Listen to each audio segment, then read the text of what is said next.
നമസ്കാരം. Just decode ചാനലിലേക്കും Mahabharata പര്യടനത്തിലേക്കും സ്വാഗതം.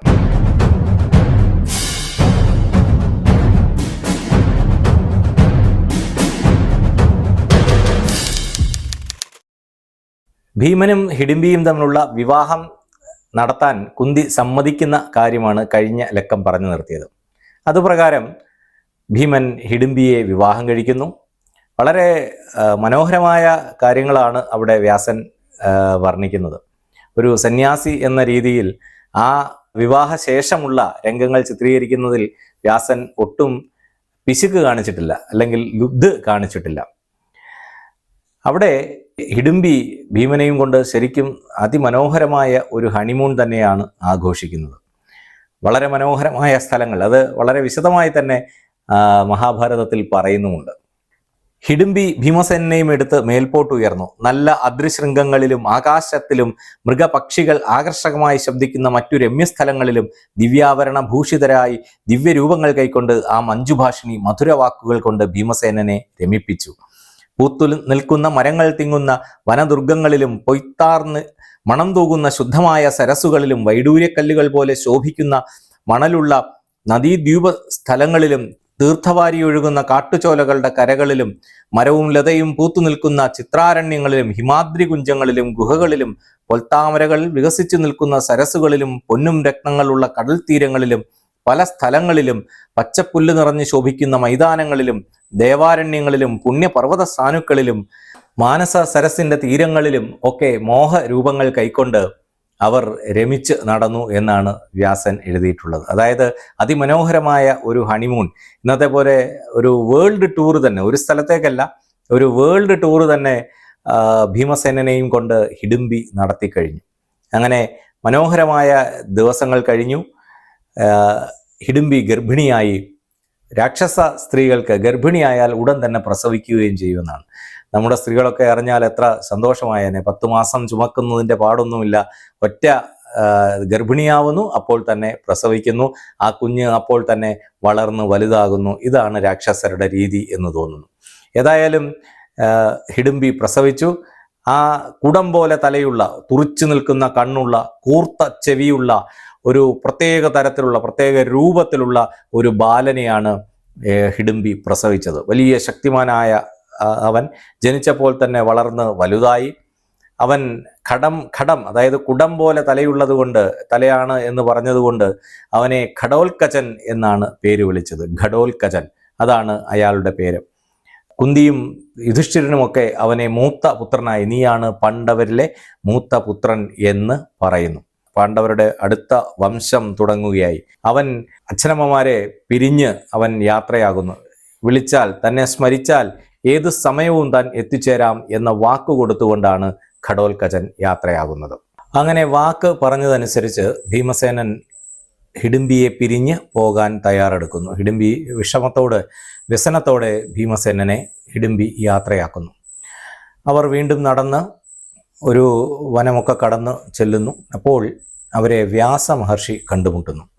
വ്യാസന് നടന്ന കാര്യങ്ങളെല്ലാം അറിയാം. അദ്ദേഹം എല്ലാം അറിയുന്നവരാണല്ലോ. അദ്ദേഹം പറയുന്നു, ഇതൊക്കെ ഇങ്ങനെ വരും എന്ന് ഞാൻ മുൻകൂട്ടി തന്നെ അറിഞ്ഞിരുന്നു. അത്ര നല്ല കാലമല്ല നടക്കുന്നത്. വ്യാസൻ നേരത്തെ തന്നെ സത്യവതി ഇത് പറഞ്ഞിട്ടാണ്, അമ്മേ ഇനി കെട്ടകാലമാണ് വരാനിരിക്കുന്നത്, അമ്മ കാണരുതാത്തത് പലതും കാണേണ്ടി വരും എന്ന് പറഞ്ഞുകൊണ്ടാണ് വ്യാസൻ സത്യവതിയെ കാട്ടിലേക്ക് വാനപ്രസ്ഥത്തിനായി പറഞ്ഞയക്കുന്നത്. ഇവിടെ വ്യാസൻ പറയുന്നു, നിങ്ങൾക്ക് തീർച്ചയായിട്ടും നല്ല കാലം വരും. നിങ്ങൾ ഇവിടെ അടുത്ത് ഏകചക്ര എന്ന് പറയുന്ന ഒരു ഗ്രാമമുണ്ട്, അവിടെ പോയി നിങ്ങൾ തൽക്കാലം ബ്രാഹ്മണരായി താമസിക്കുക എന്ന് പറയുന്നു. അങ്ങനെ കുന്തിയും 5 മക്കളും ബ്രാഹ്മണ വേഷത്തിൽ ഏകചക്ര എന്ന് പറയുന്ന ഗ്രാമത്തിലെത്തുന്നു. അവിടെ ഒരു ബ്രാഹ്മണന്റെ വീട്ടിൽ അവർ അഭയം തേടുന്നു. പകൽ ഭിക്ഷയൊക്കെ എടുത്ത് അവർ കാലം കഴിക്കുന്നു. അങ്ങനെ കുറച്ച് ദിവസം കഴിയുമ്പോൾ ഒരു ദിവസം ഭീമസേനനും കുന്തിയും മാത്രം ഇരിക്കുന്ന ഒരു സമയത്ത് അവിടെ വലിയൊരു കരച്ചിൽ കേൾക്കുന്നു. ബ്രാഹ്മണനും ബ്രാഹ്മണിയും കൂടിയുള്ള തർക്കമാണ്. ബ്രാഹ്മണൻ പലതും പറയുന്നുണ്ട്. ഞാൻ ഈ വീട് ഉപേക്ഷിച്ച്, ഈ നശിച്ച നാടുപേക്ഷിച്ച് പോകാമെന്ന് പറഞ്ഞപ്പോൾ നീയാണ് സമ്മതിക്കാതിരുന്നത്, ഇപ്പോഴിതാ ഇത് അനുഭവിക്കുക തന്നെ എന്നൊക്കെ പറഞ്ഞ് ഭയങ്കര ഒരു തർക്കം കേൾക്കുന്നു. അപ്പോൾ കുന്തി ആ വിഷയം എന്താണ് എന്ന് മനസ്സിലാക്കുന്നു. ആ വീട്ടിലെ ഗൃഹനാഥനായ ബ്രാഹ്മണനും അദ്ദേഹത്തിൻ്റെ ഭാര്യയും തമ്മിലുള്ള തർക്കമാണ് അവിടെ നടന്നുകൊണ്ടിരിക്കുന്നത്. ബ്രാഹ്മണൻ പറയുന്നുണ്ട്, എനിക്ക് ആരെയും ഉപേക്ഷിക്കാൻ വയ്യ, മകളെ ഞാൻ എങ്ങനെ ഉപേക്ഷിക്കും, മകനെ ഞാൻ എങ്ങനെ ഉപേക്ഷിക്കും, ഞാൻ തന്നെ പോകാം. അപ്പോൾ ബ്രാഹ്മണി തടുക്കുന്നു, അത് പറ്റില്ല, അങ്ങ് പോയാൽ ഞങ്ങൾ പിന്നെ എങ്ങനെ ജീവിക്കും. ഇങ്ങനെ വലിയ ഒരു തർക്കം നടക്കുന്നു. അപ്പോൾ കുന്തി വിളിച്ച് ചോദിക്കുകയാണ്, എന്താണ് കാര്യം? അപ്പോൾ പറയുന്നു, ഈ രാജ്യം ഭരിക്കുന്ന രാജാവ് ഒന്നിനും കൊള്ളാത്തവനാണ്. അയാൾ നേരായി ഭരിക്കാത്തത് കാരണം ഇവിടെ ഒരു രാക്ഷസന്റെ അയാളുടെ ദുർഭരണം നടക്കുകയാണ്. എല്ലാ ദിവസവും അയാൾക്ക് കഴിക്കാൻ ഒരു മനുഷ്യൻ വേണം. ഇന്ന് ഞങ്ങളുടെ ഊഴമാണ്, ഈ വീട്ടിൽ നിന്നാണ് ഒരാളെ കൊടുക്കേണ്ടത്. അപ്പോൾ ഇയാൾ മറ്റുള്ളവരെയൊക്കെ എന്നും പിടിച്ചു തിന്നുന്ന ഒഴിവാക്കാൻ വേണ്ടി ഗ്രാമീണരെല്ലാം കൂടി ചേർന്ന് തീരുമാനിച്ചിരിക്കുകയാണ് ഇങ്ങനെ ഒരു ക്രമം. ഓരോ വീട്ടിൽ നിന്നും ഒരാൾ വീതം. ഇന്നിപ്പോൾ ഞാനാണ് പോകേണ്ടത്, അല്ലെങ്കിൽ ഈ വീട്ടിൽ നിന്നാണ് പോകേണ്ടത്. അതിനായിട്ട് എന്ത് ചെയ്യാൻ? അടുത്ത ഊഴം ഞങ്ങളുടേതാണ്, അതിനായിട്ട് എന്ത് ചെയ്യാൻ പറ്റും? അതുകൊണ്ടാണ് ഞങ്ങൾ ഈ തർക്കത്തിൽ ഏർപ്പെട്ടത്, അല്ലെങ്കിൽ ഇതിലും ഭേദം ഞങ്ങൾ മരിക്കുകയാണ്. ഇങ്ങനെയുള്ള ദുഃഖകരമായ കാര്യമാണ് ആ ബ്രാഹ്മണൻ പറയുന്നത്. അപ്പോൾ കുന്തി പറയുന്നു, അങ്ങ് അതോർത്ത് വിഷമിക്കേണ്ട, എൻ്റെ മക്കൾ വലിയ ശക്തന്മാരാണ്, ഒരാൾ പോകണം എന്നല്ലേ ഉള്ളൂ. അങ്ങ് ഞങ്ങൾക്ക് അഭയം തന്നയാളാണ്. അഭയം തന്നയാളിന് ഒരു കഷ്ടപ്പാട് വരുമ്പോൾ അവരെ തിരിച്ച് സഹായിക്കേണ്ടത് സുജന മര്യാദയാണ്. അതുകൊണ്ട് ഞങ്ങൾ അങ്ങയെ സഹായിക്കാം. ഇവിടെ ഇപ്പോൾ എനിക്ക് 5 മക്കളുണ്ട്. എല്ലാവരും നല്ല തണ്ടും തടിയുമുള്ള ആളാണ്. അതിൽ രണ്ടാമത്തവന് കുറെ കൂടി ശക്തി കൂടും. അവൻ ചിലപ്പോൾ ആ അസുരനെ കൊല്ലാൻ പോലും അവൻ ശക്തനായേക്കും. പക്ഷെ ബ്രാഹ്മണൻ സമ്മതിക്കുന്നില്ല. അയ്യോ, അതിഥികൾ എന്ന് പറഞ്ഞാൽ ദേവന്മാരെ പോലെയാണ്, അവരെ ഒരിക്കലും ഒരു കാലത്തും അവരെ ഉപദ്രവിക്കാൻ പാടില്ല എന്നാണ് ബ്രാഹ്മണന്റെ മതം. അങ്ങനെ ഏതായാലും വലിയ തർക്കമൊക്കെ നടക്കുന്നു. ഞാൻ നേരത്തെ പറഞ്ഞല്ലോ, ഈ മഹാഭാരതത്തിൽ കൂടുതൽ സംവാദങ്ങളാണ്. ആ സംവാദത്തിനൊടുവിൽ കുന്തി താൻ പറയുന്നത് നടത്തും എന്ന് ബ്രാഹ്മണനോട് തീർച്ചയായിട്ട് പറയുന്നു. ഏതായാലും ബ്രാഹ്മണൻ അതിന് സമ്മതിക്കുന്നു. യുധിഷ്ഠിരൻ തിരിച്ചെത്തുമ്പോൾ ഇത് കേട്ട് കുന്തിക്ക് നേരെ ക്ഷോഭിക്കുന്നുണ്ട്. അമ്മ എന്തറിഞ്ഞിട്ടാണ് പറയുന്നത്? കാരണം ഈ യുധിഷ്ഠിരന്റെ രാജ്യ ലബ്ധി എന്ന് പറയുന്നത് ഭീമനെ ആശ്രയിച്ചിരിക്കുകയാണ്. ഈ ഭീമനെ ഏതെങ്കിലും അസുരൻ അല്ലെങ്കിൽ ഇതുപോലുള്ള രാക്ഷസന്റെ കയ്യിൽപ്പെട്ട് ഭീമൻ മരിച്ചാൽ, ആ രാക്ഷസൻ ഭീമനെ കൊന്നാൽ യുധിഷ്ഠിരന്റെ സ്ഥാനലബ്ധിയാണ് ഇല്ലാതാവുക. ഇത് മനസ്സിലാക്കി യുധിഷ്ഠിരൻ ചോദിക്കുന്നു, അമ്മ എന്തിനാണ് ഇങ്ങനെ ഒരു കാര്യം ഏറ്റത്? അപ്പോൾ കുന്തി പറയുന്നു, ഇത് ഞാൻ എൻ്റെ ധർമ്മമാണ് ചെയ്തത്. നമ്മളെ ഇവർ ആപത്തിൽ നിന്ന് രക്ഷിച്ചവരാണ്. മാത്രമല്ല, എനിക്ക് ഭീമസേനന്റെ ശക്തിയിൽ വിശ്വാസമുണ്ട്. ഈ രാക്ഷസനെ അവന് നിഷ്പ്രയാസം കൊല്ലാൻ സാധിക്കും. നമ്മൾ വാരണാവതത്തിൽ നിന്ന്, ആ അരക്കില്ലത്തിൽ നിന്ന് രക്ഷപ്പെട്ട് ഓടുമ്പോൾ നമ്മളെ എല്ലാവരെയും താങ്ങി എടുത്തുകൊണ്ടുവന്നത് ഈ ഭീമസേനനാണ്. ഹിഡിംബൻ എന്ന അസുരനെ കൊന്നതും ആ രാക്ഷസനെ കൊന്നതും ഈ ഭീമസേനനാണ്. ഇവിടെ ഈ പറയുന്ന ബകൻ എന്ന ഈ രാക്ഷസനെയും ഭീമസേനന് നിഷ്പ്രയാസം കൊല്ലാൻ സാധിക്കും. 10,000 ആനകളുടെ ശക്തിയോടുകൂടിയവനാണ് അവൻ. തീർച്ചയായിട്ടും അവൻ്റെ കരുത്തിൽ എനിക്ക് വിശ്വാസമുണ്ട് എന്ന് കുന്തി പറയുന്നു. അങ്ങനെ പിറ്റേന്ന് രാവിലെ രാക്ഷസനുള്ള ചോറും കറിയുമൊക്കെയായി ഒരു കാളവണ്ടിയിൽ ഭീമസേനൻ യാത്ര തിരിച്ചു. കാട്ടിലെത്തി രാക്ഷസന്റെ മുമ്പിൽ ഇരുന്നു കൊണ്ട് ഭീമസേനൻ ഒട്ടും തിരക്കില്ലാതെ ഭീമസേനൻ ആ ചോറൊക്കെ കഴിക്കാൻ ആരംഭിച്ചു. പതുക്കെ ഉരുളയായിട്ട് ഉരുട്ടി കഴിക്കുകയാണ്.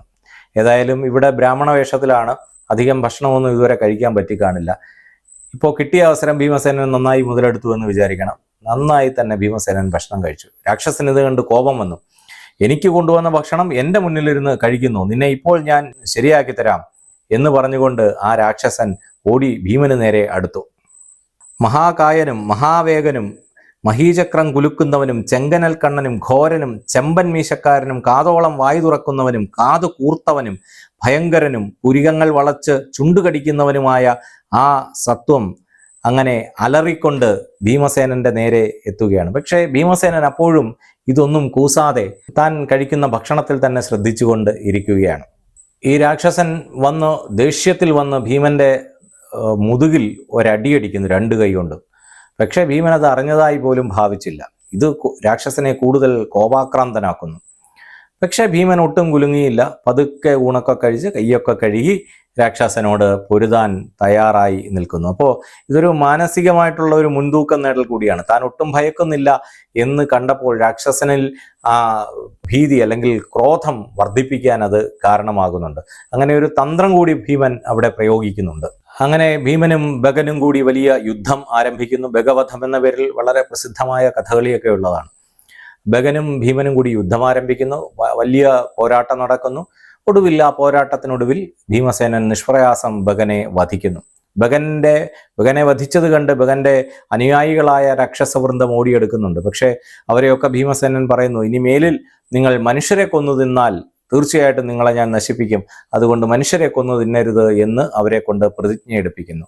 അങ്ങനെ ആ പ്രദേശം, ആ വനവും ആ ഏകചക്ര എന്ന ഗ്രാമവും രാക്ഷസന്മാർ, അതായത് മനുഷ്യരെ കൊന്നു തിന്നുന്ന ഭീകരന്മാരായ രാക്ഷസന്മാരിൽ നിന്ന് എന്നേക്കുമായി മോചിതമാകുന്നു.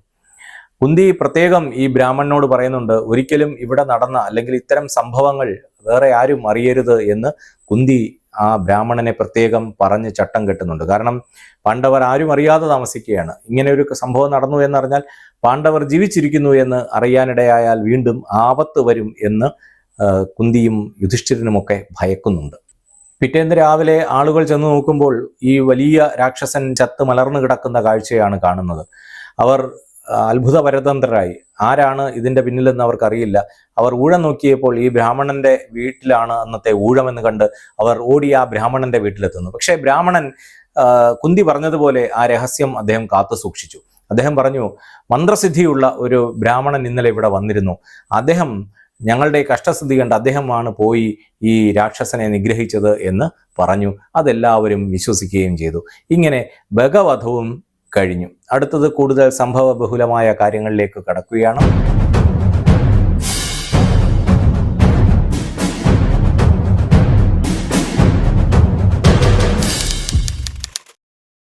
അടുത്ത എപ്പിസോഡിൽ നമുക്ക് വീണ്ടും കാണാം.